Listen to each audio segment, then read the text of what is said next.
around here with One Community Real Estate, and my next episode of this cooking show, which still needs a name, and y'all need to give me some suggestions, but some of y'all are highly inappropriate, and so just remember, I have 2 teenagers in my house that I'm trying to raise to be decent humans. Tonight's cocktail, by the way, of course in my great-grandmother's glass, is honeysuckle vodka by Cat Head. I don't know if y'all have ever heard of them before. They're out in Jackson, Mississippi, and on the label it says you're supposed to support live music, so I guess you have to do that right now during the coronavirus on YouTube and Facebook Live, and they don't pay me, by the way, to sponsor them. I saw it in the ABC store and thought it sounded good, and y'all, it's very tasty and very southern. And so what we're making tonight is southern macaroni and cheese. Now, if you know anything about southern macaroni and cheese, you make it in a pan like this, because frankly, you would often carry this over to the church dining hall for a potluck, or to your mother's house, or your grandmother's, or you just make a whole bunch because you're trapped at home during coronavirus. And I don't know about y'all, but I make entirely too many visits to the refrigerator, and my whole family will eat this for days, or maybe one day.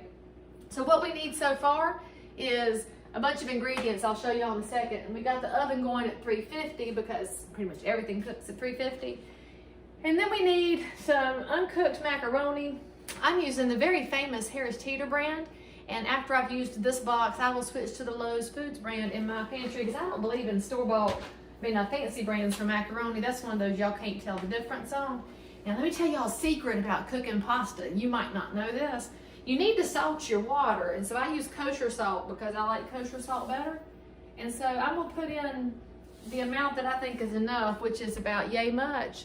And so I don't know how much it is, but it looks right. We're gonna throw that in, and dagnabbit, I dropped some, so put some over my shoulder for good luck.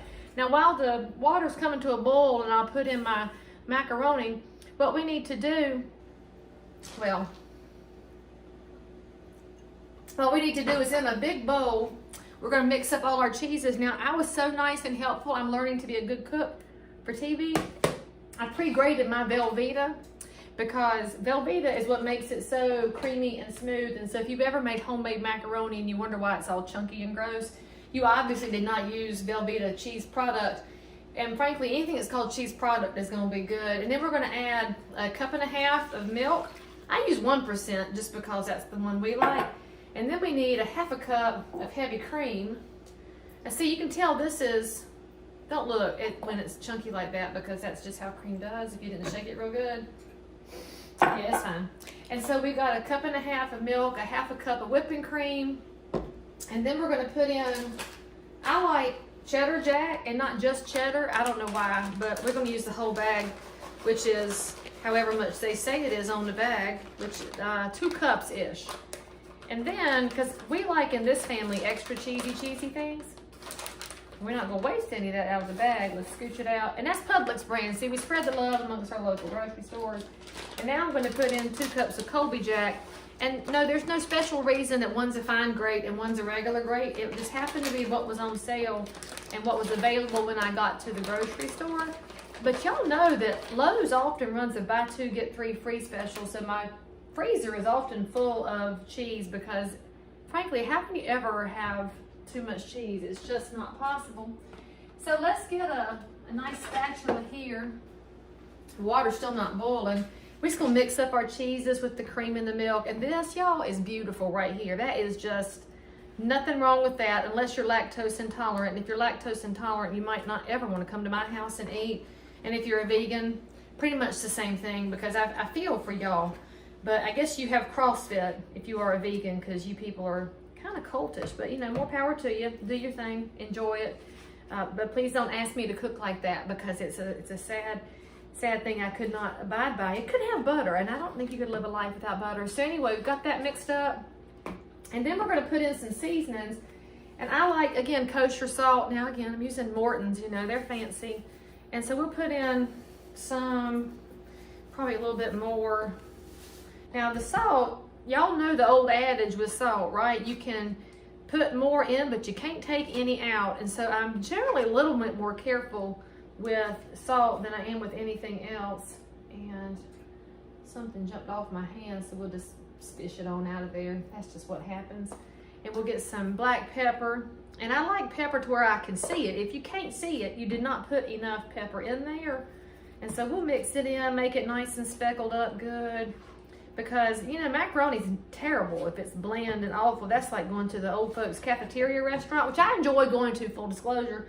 But they make everything for their target audience that don't have much flavor to it. Now, this is my favorite seasoning salt. And I got this when I went to speak to the Hawaii Realtors a couple of years ago. They gave me a present of Hawaiian seasoning salt by No Foods of Hawaii.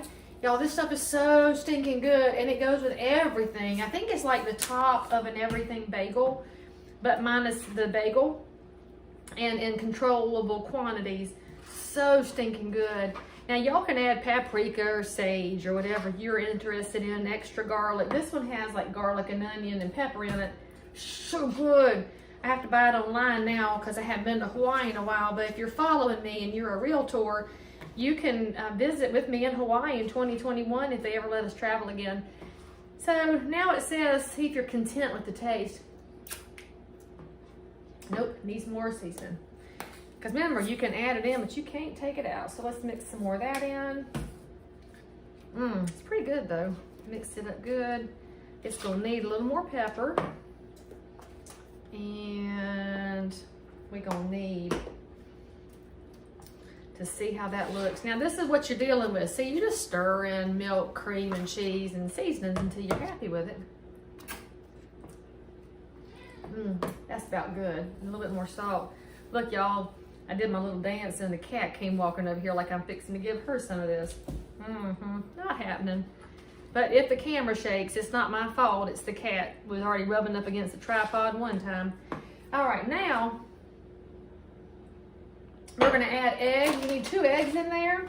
And look how the Lord intended me to make macaroni and cheese today. What? There's 2 eggs left in the container. Did not even plan that out. See, the cat. And what I'm doing here is adding 2 eggs. And full disclosure, I washed my hands several times before I started cooking in my own kitchen. So don't be judgy and hateful. In fact, just don't be judgy and hateful in life, people. Y'all just gonna have to love a little more and keep your mouth shut a little more, I reckon, sometimes. All right, so now that's ready and all combined up. So let's check on our water. Still not boiling. I wasn't even looking and it's not boiling. Let me get my towel, wipe my hands off here. And tell y'all that I hope you had a wonderful day and you know that you can be cooking at home too because it's so much less expensive than eating out. This dinner is gonna cost us about, well, because I buy my cheese with buy 2, get 3 free, that cost about $3 and then a couple of eggs, so a little bit of money, a little bit of Velveeta, and the box of macaroni. I mean, you're talking like, what, $6, $7 by the time you factor in that you're just using little bits of different things.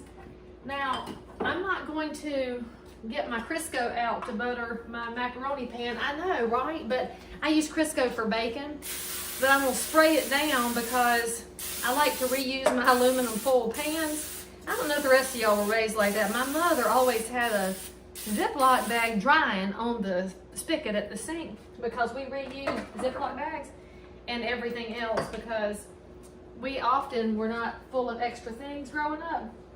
And when you grow up farm life, you make do with what you have. And so I'm spraying mine down and it'll be used as many times as I can reuse it. I just sprayed it with some butter Pam. And then as soon as the macaroni is cooked, I'm gonna dump it in my dish and I'm gonna pour my cheese on top.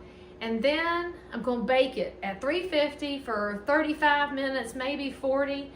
And it needs to be a little jiggly when it comes out of the oven. And so when you take it out of the oven, if it is still and sad, you may have just completely overcooked it. You want a little bit jiggly because as it cools off, it'll firm up. And then eat it whenever it won't burn the roof of your tongue. Now, I hope y'all will enjoy your baked macaroni and cheese. If you can think of a good name for my TV program about cooking, I think you should let me know and we'll name something after you sometime. Otherwise, tune back in, go take care of your neighbors, and we'll see you next time.